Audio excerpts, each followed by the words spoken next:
Halo semuanya, Assalamualaikum warahmatullahi wabarakatuh. Perkenalkan, saya Desi Dwi Syafriani Putri dengan NIM 2205121429. Nah, di video kali ini saya akan membahas mengenai Angkatan Jepang dan Angkatan 45.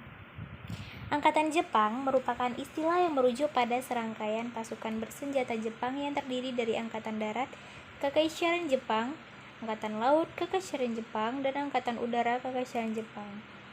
Selama sejarahnya, Angkatan Jepang telah terlibat dalam berbagai konflik termasuk Perang Sino-Jepang, Perang Dunia II, serta kampanye-kampanye militer di Asia. Dan selama Perang Dunia II, Angkatan Jepang dikenal dengan kebijakan agresi wilayah yang berdampak besar terhadap sejarah regional dan global.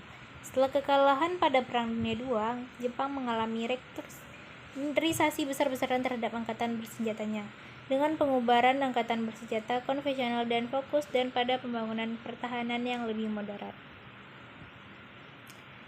Selanjutnya, Angkatan 45. Angkatan 45 merujuk pada para pejuang kemerdekaan Indonesia yang terlibat dalam Perang Kemerdekaan Indonesia melawan penjajah Belanda. Angkatan 45 adalah generasi pejuang yang aktif dalam memperjuangkan kemerdekaan Indonesia pada tahun 1945.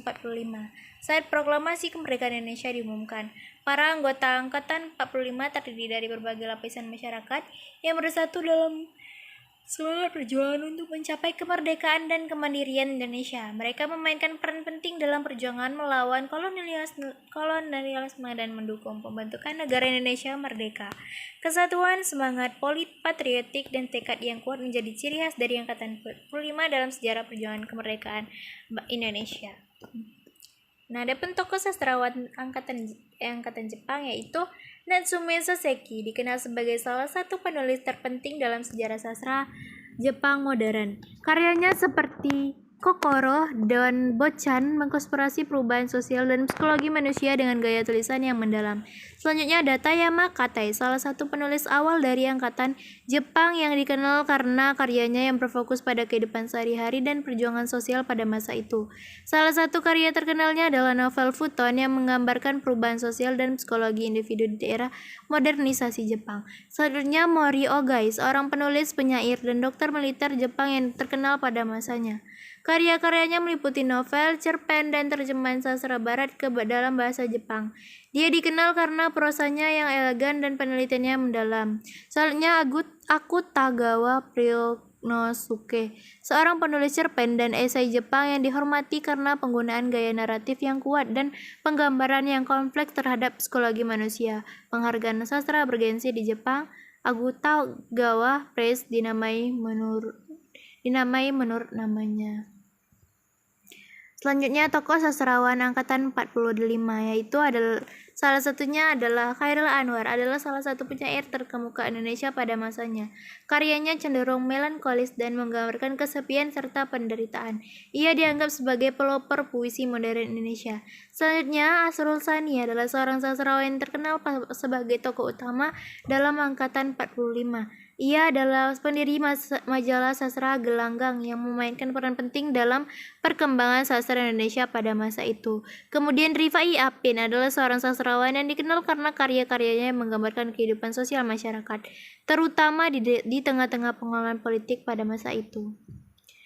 Nah, karya sastra angkatan 45 yaitu 1000 Musim Mengejar Bintang adalah judul kumpulan puisi karya Asrul Sani, salah satu sastrawan Indonesia yang bergabung dalam angkatan 45. Kumpulan puisi ini menggambarkan semangat perlawanan dan perjuangan rakyat Indonesia dalam merebut kemerdekaan.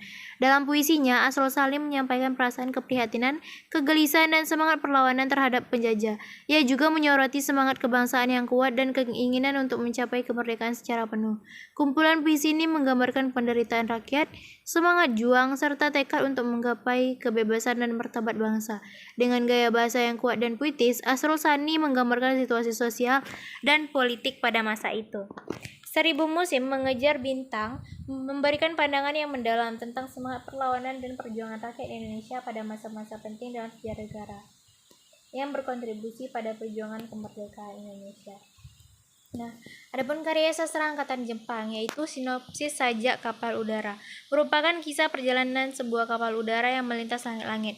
Sejak ini menggambarkan perasaan kebebasan dan keindahan yang dialami oleh penumpangnya saat mereka menyaksikan pemandangan dari ketinggian. Sementara itu juga terdapat nuansa kegembiraan dan keajaiban yang terpancar dari pengalaman mereka di atas awan.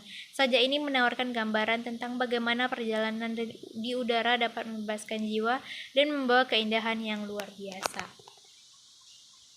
Nah, adapun perbedaan prosa fiksi angkatan Jepang dan angkatan 45. Prosa fiksi dari angkatan Jepang cenderung mencerminkan semangat nasionalisme dan sentimen kebangsaan yang dipromosikan oleh rezim militer pada masa itu. Karya-karya tersebut seringkali memiliki tema-tema yang mendukung perang dan imperialisme, serta menggambarkan kekuatan militer dan superioritas Jepang. Di sisi lain, prosa fiksi dari angkatan 45 Indonesia mencerminkan semangat perlawanan terhadap penjajahan kolonial dan mencari identitas nasional yang kuat. Karya-karya tersebut seringkali menggambarkan perjuangan rakyat Indonesia dalam memperjuangkan kemerdekaan, dengan fokus pada semangat patriotisme, perlawanan, dan nasionalisme yang muncul selama periode perjuangan kemerdekaan. Nah, mungkin sekian materi yang dapat saya sampaikan. Lebih dan kurangnya saya mohon maaf. Wassalamualaikum warahmatullahi wabarakatuh.